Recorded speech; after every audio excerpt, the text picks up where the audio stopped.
Boa noite.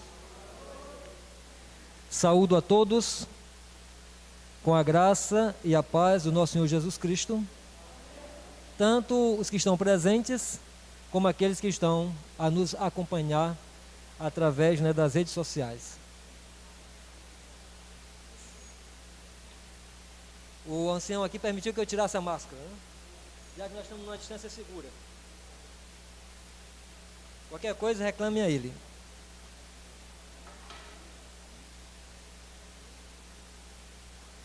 O preço para seguir a Cristo. Este vai ser, o tema da nossa pregação nesta noite.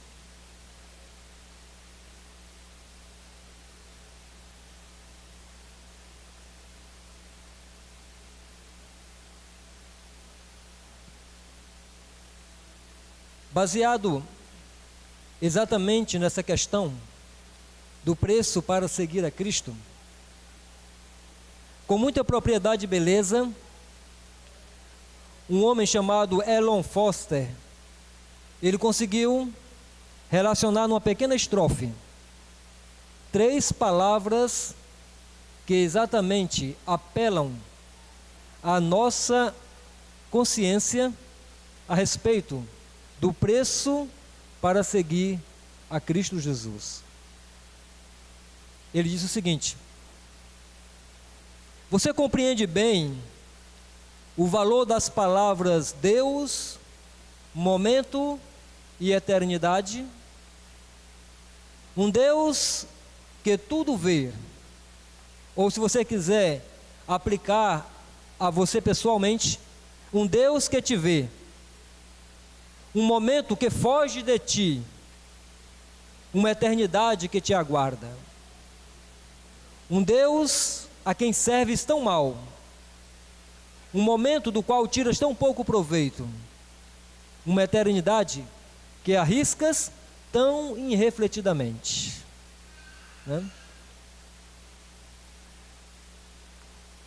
A questão do preço para seguir a Cristo era um tema recorrente, mesmo entre os apóstolos que estavam ali dia a dia com Jesus.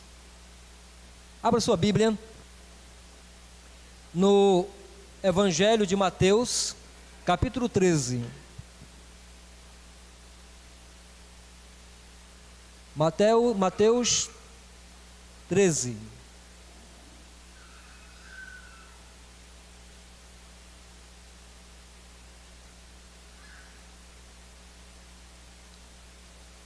E o verso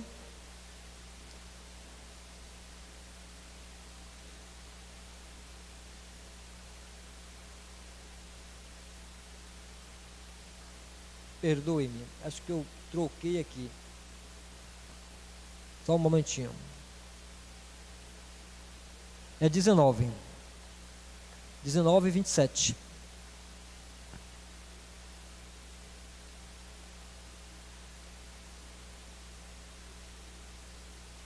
Certa vez, aqui neste relato, é dito então o seguinte: então Pedro lhe respondeu: nós deixamos tudo para seguir-te, que será de nós?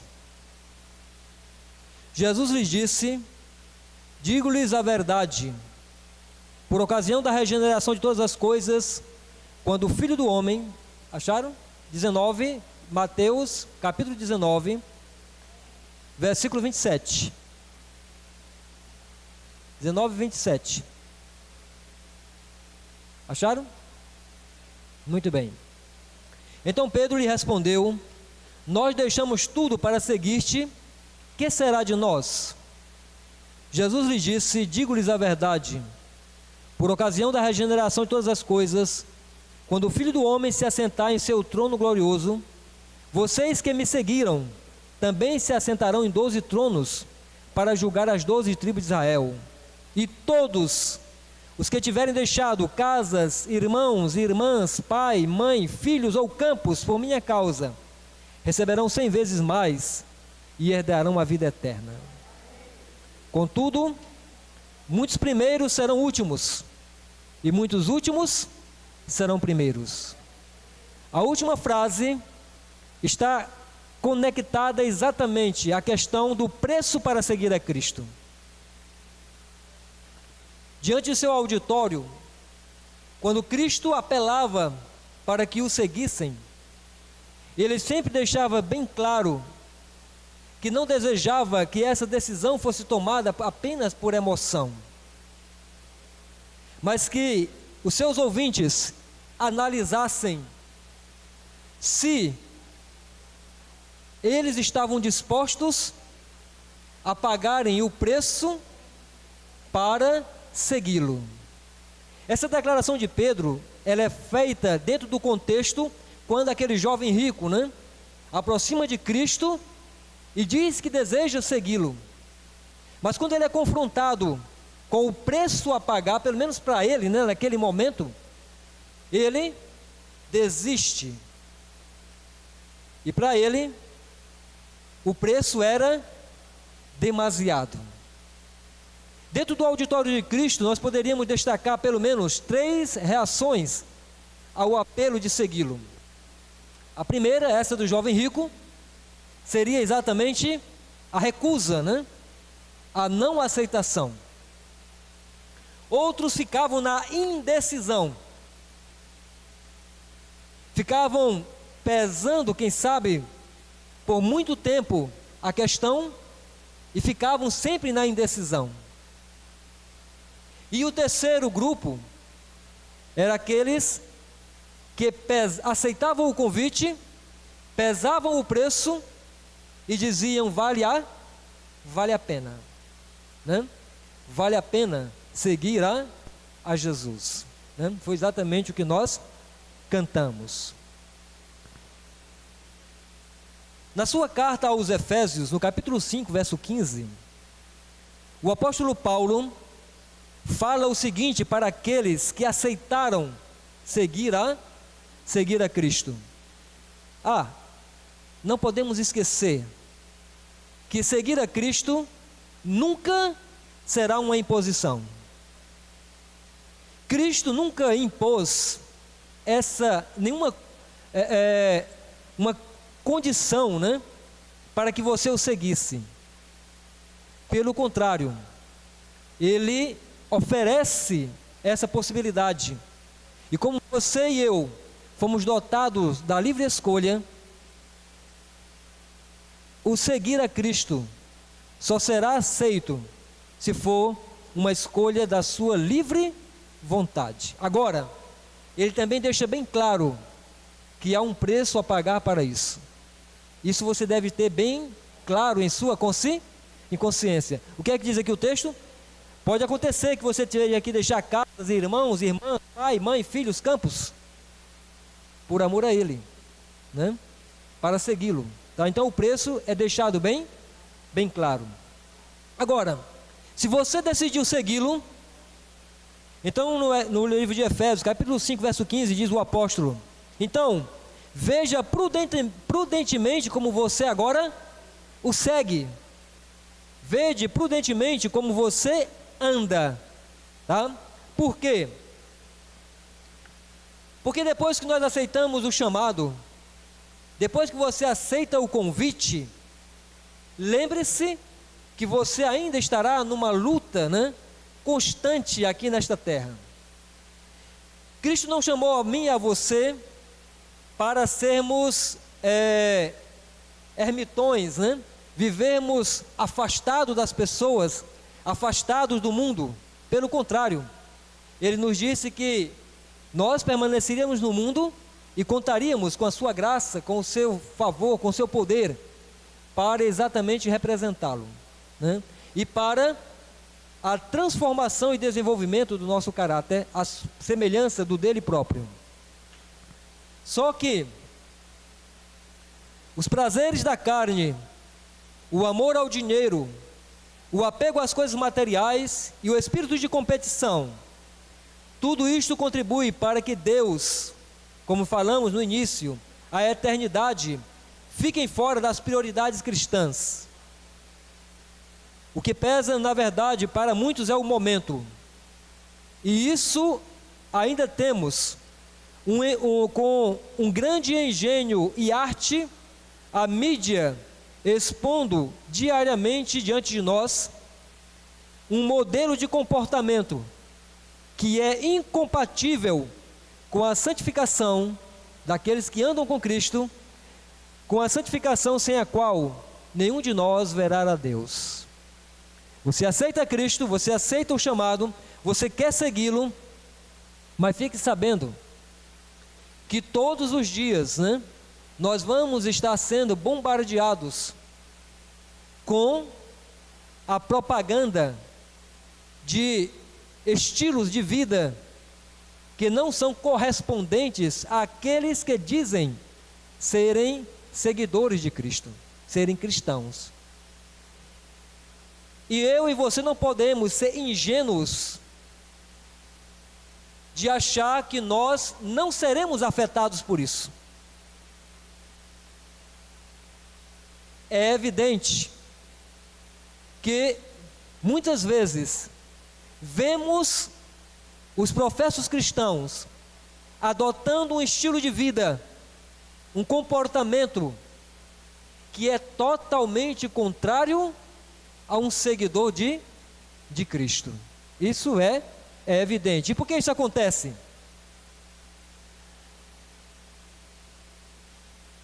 Porque na luta contra o mal não podemos viver dentro de um casulo.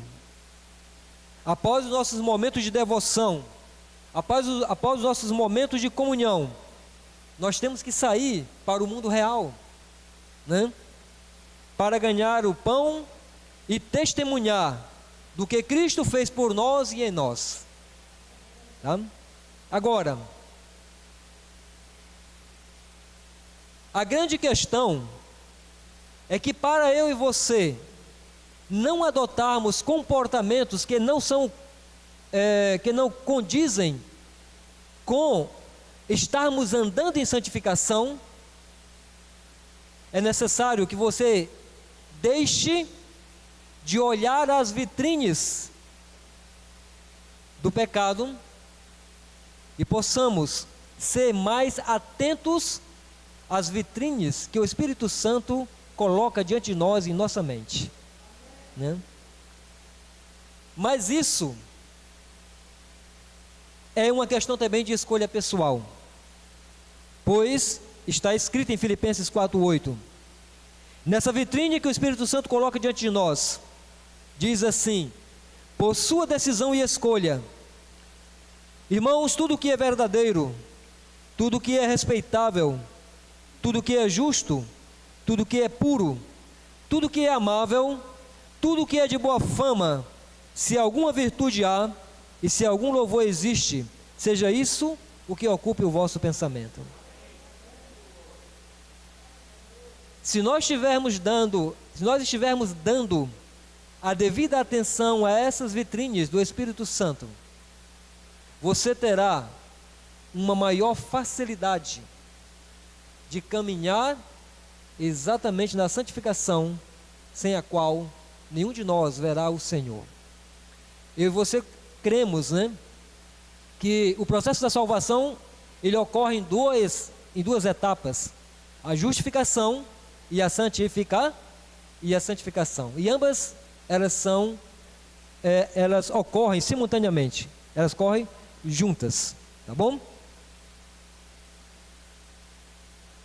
Amar o mundo e as coisas que nele há é uma operação arriscada, porque compromete nosso relacionamento com Deus e pode nos privar da eternidade, tá bom? Pode nos privar da eternidade.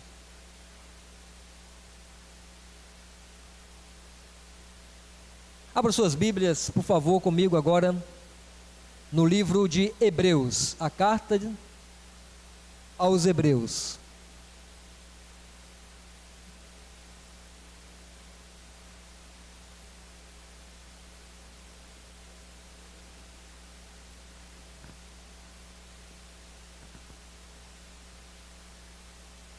Todos acharam? Amém. Em Hebreus 13, 22, é dito o motivo pelo qual a carta foi escrita. Tá bom? O que é que diz aí em Hebreus 13, 22? Diz assim: irmãos, peço-lhes que suportem a minha palavra de exortação. Na verdade, o que eu lhes escrevi é pouco. Tá bom? Então, o motivo pelo qual a carta foi escrita era para o propósito de uma exortação, né? De um chamado aos crentes hebreus para exatamente o preço, né, do seguir a Cristo, do seguir a Jesus, tá?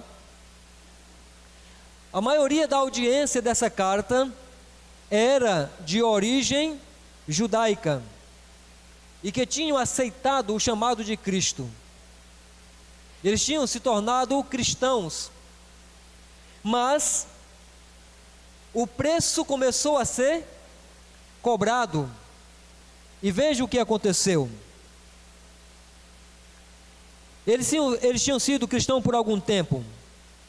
Eles se lembravam da pregação dos apóstolos, dos milagres que eles tinham presenciado, da poderosa ação do Espírito Santo que os unia num único corpo, numa única igreja, num único propósito, com um único Senhor. Eles haviam sofrido insultos. Alguém aqui já foi insultado por a sua fé? Eu acho que muitos, né? Eles haviam sofrido perseguições. É provável que muitos de nós também aqui já tenhamos sofrido perseguições por causa da fé. Agora, há algumas coisas aqui que nós ainda não experimentamos, mas que eles experimentaram naquela época. Confisco de propriedades, e tinham sido expulsos das sinagogas porque queriam seguir a Cristo, né? Agora, progressivamente eles se cansaram. Progressivamente eles se cansaram de pagar o preço. Talvez tenham pesado e acreditado que o preço era demasiadamente caro, né? Demasiadamente caro. Então o que aconteceu? Com o passar do tempo, eles correram o risco de se tornarem vítimas de um pessimismo crônico. O perfil desses cristãos da carta dos Hebreus, esse perfil apresenta grande correspondência com os cristãos modernos. Na carta de Apocalipse endereçada à igreja de Laodiceia, né, que corresponde ao período que estamos vivendo, uma das características principais é exatamente o desânimo, o esfriamento, exatamente o que aconteceria nos dias em que estamos vivendo. Também nós às vezes nos tornamos deprimidos, desanimados, frustrados, pessimistas, quanto ao resultado de termos aceitado a Cristo. E pode muitas vezes acontecer de nós falarmos, né, pessoalmente, será que vale a pena? Então a carta aos Hebreus, ela foi escrita exatamente para responder essa pergunta, para aquele grupo de pessoas, tá bom? Portanto, a exortação que nós acabamos de ler em Hebreus,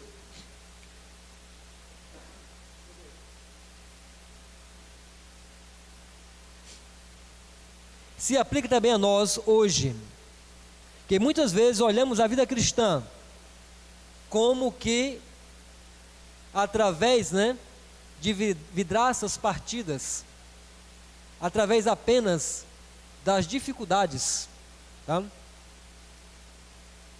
O argumento central dessa epístola, dessa carta, é que Jesus é melhor. E este hino que nós cantamos no início, né, se baseia exatamente nesse texto, de que Jesus é melhor do que qualquer coisa, qualquer doutrina, qualquer ensinamento que você possa buscar. E é isso que nós vamos ver agora, né? Nesta carta aos Hebreus. Por exemplo, Jesus é uma revelação melhor do que aquela que foi dada aos pais lá no Velho Testamento. Hebreus 1, verso 1. Há muito tempo Deus falou muitas vezes e de várias maneiras aos nossos antepassados por meio dos profetas, mas nestes dias Ele nos falou por meio do Filho, a quem constituiu o herdeiro de todas as coisas e por meio de quem fez o universo. Primeiro, a revelação de Cristo a nós é superior à revelação que foi dada a Abraão, Isaque, Jacó e todos os patriarcas. Amém? Segundo, Jesus é um líder melhor do que Moisés. E isso está na carta também. Capítulo 3, verso 2. Falando sobre Moisés, ele diz: ele foi fiel àquele que o havia constituído, assim como Moisés foi fiel em toda a casa de Deus. Jesus foi considerado digno de maior glória do que Moisés, né? Cristo era um líder melhor do que Moisés, tá? Ele também é um sacerdote melhor do que Arão. E o seu sacerdócio é superior ao sacerdócio levítico. Hebreus capítulo 4, verso 14. Portanto, visto que temos um grande sumo sacerdote, que adentrou os céus, Jesus, o Filho de Deus, apeguemo-nos com toda a firmeza à fé que professamos, pois não temos um sumo sacerdote que não possa compadecer-se das nossas fraquezas, mas sim alguém que, como nós, passou por todo tipo de tentação, porém sem pecado. Amém? O sacerdócio de Cristo é superior ao sacerdócio levítico, porque ele adentrou os céus. E ele continua a obra de salvação agora, intercedendo por nós eternamente. Amém? Né?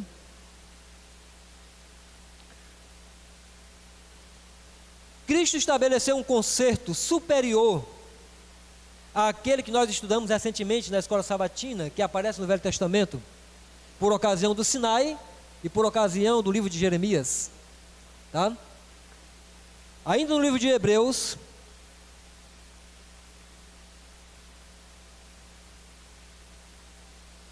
capítulo 7, verso 22.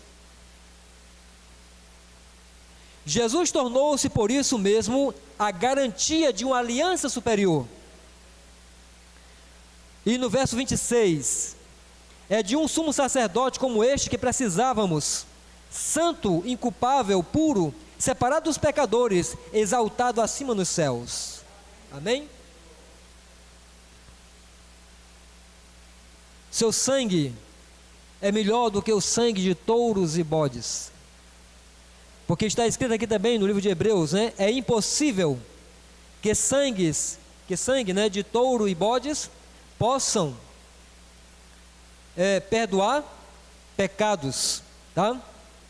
Por quê? Porque o sangue de Cristo é superior. Agora leia comigo, capítulo 10, verso 19. 10, 19. Portanto, irmãos, temos plena confiança para entrar no lugar santíssimo pelo sangue de Jesus, por um novo e vivo caminho que Ele nos abriu por meio do véu, isto é, por meio do seu corpo. Temos, pois, um grande sumo sacerdote sobre a casa de Deus. Sendo assim, aproximemo-nos de Deus com um coração sincero e com plena convicção de fé, tendo os corações aspergidos para nos purificar de uma consciência culpada e tendo os nossos corpos lavados com água pura, que é uma alusão, né, ao batismo. Amém?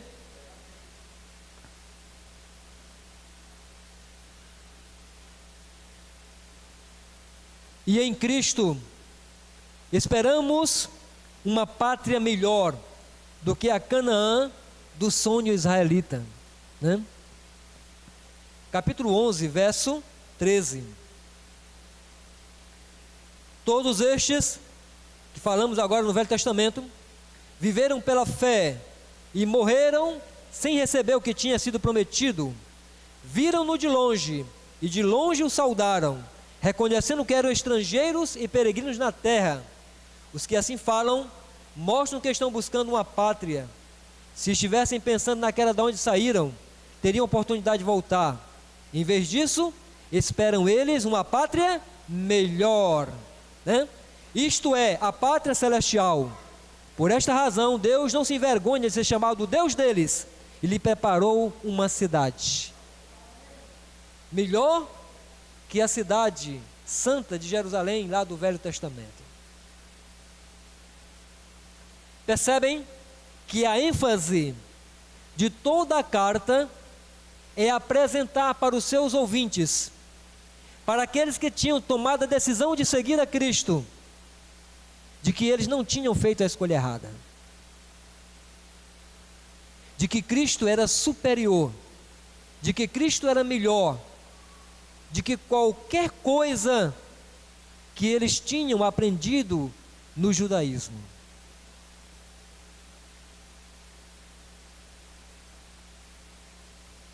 Em suma, Jesus Cristo é melhor para você também. Mas lembre-se que Ele não impõe o segui-lo, Ele apenas o oferece. E antes que você diga por paixão ou por emoção, eu vou segui-lo, Ele convida você a fazer uma análise, se você está disposto a pagar o preço por isso. Porque Ele não lhe engana, dizendo que não haverá um preço. Haverá. E você tem que estar consciente disto. Mas qual é a promessa? Seja fiel até o fim, e eu lhe darei a coroa da vida, né? Esta é a promessa, tá certo? Nada pode se comparar à excelência do convite de Cristo. Nada se pode comparar à excelência da pessoa de Cristo. Na verdade, quando nós o aceitamos, Ele preenche completamente cada lacuna do nosso ser. Em Cristo, podemos encontrar um amigo e torná-lo o mais desejado entre milhares, né? Se por acaso, algum dia, ou se por acaso já aconteceu com você, de olhar para trás com saudosismo, ou pensar sobre o preço de seguir a Cristo, lembre-se, Ele é superior a tudo que você já conheceu. Como diz Ellen White, né? Quando eu penso no que eu tenho que abandonar para seguir a Cristo, eu fico envergonhado de que eu me apegue ainda a essas coisas, né? Ele é superior a tudo que você já conheceu. E nesta noite, né, nós encerramos dizendo a você: não importa o que lhe ofereçam, não importa o que o mundo ofereça, não importa o que o diabo ofereça, Jesus cobre qualquer oferta, né? Que Deus nos abençoe e que tenhamos a certeza de que seguir a Cristo vale a pena. Amém. Graças te damos, ó Deus, pela pessoa do Senhor Jesus e pela maneira clara que o seu chamado é nos oferecido. Obrigado, Senhor, porque tu não nos impõe absolutamente nada, mas a todos aqueles que aceitam o teu convite, desfrutarão da tua intimidade. Querido Deus, Obrigado por nos teres criado desta forma, da forma que, como aprendemos nesta semana, somente nos sentimos completos quando, Senhor, Tu habitas em nós. Como nos foi dito, o homem foi criado para Ti e só encontrará plena satisfação em sua vida, pleno sentido de sua vida, quando ele se entregar completamente a Ti. Obrigado, Pai querido, e que se alguém, nesta noite, aqui presente ou nos ouvindo através da internet, tenha pensado que o preço para seguir a Cristo é muito grande, oramos, ó Pai, nesta noite, que o Espírito Santo possa iluminar a sua mente, para ele ver que o preço que nos é insignificante quanto ao preço que o Senhor pagou por nós. Por isso, Senhor, te agradecemos o oferecimento de Tua graça, em Cristo Jesus. Amém.